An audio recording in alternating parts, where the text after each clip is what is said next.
মসজিদে এটা এমন একটা জায়গা, দেখেন মসজিদে যখন আমরা আসি, আসার মাধ্যমে আমাদের সওয়াব আছে।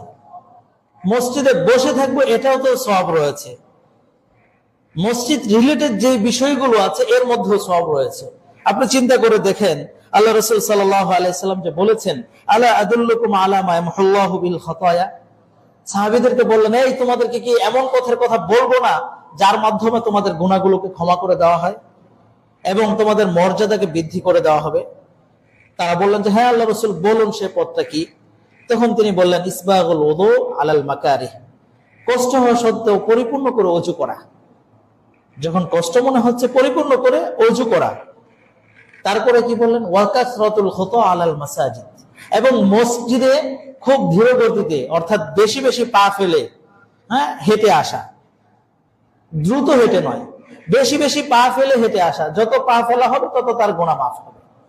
তাহলে আপনি দেখেন, ওযু করলেন, এর মাধ্যমে গুনাহ মাফ হবে। ওযু করে মসজিদে আসার জন্য মসজিদের পূর্ব প্রস্তুতিটা, মসজিদে আসবেন, ওযু করলেন, গুনাহ মাফ হলো। আবার হেঁটে হেঁটে আসবেন, সেখানেও গুনাহ মাফ হবে। এখানে পদ্ধতি দিয়ে দিলেন যে হেঁটে তাড়াতাড়ি দরকার নাই, তুমি যত আসতে চাইবে তত তোমার কি হবে, গুনাহ বেশি মাফ হবে। অতএব তাহলে মসজিদে আসার প্রস্তুতিতেও আল্লাহ তাআলা গুনাহ ক্ষমা করছেন।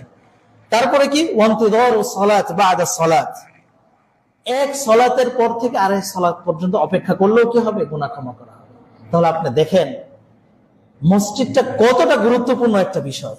এখানে আসলে, এখানে প্রস্তুতি নিলে আপনার গুনাহ মাফ হচ্ছে, আপনার জন্য সওয়াব লেখা হচ্ছে, আপনার মর্যাদা বৃদ্ধি করে দেওয়া হচ্ছে।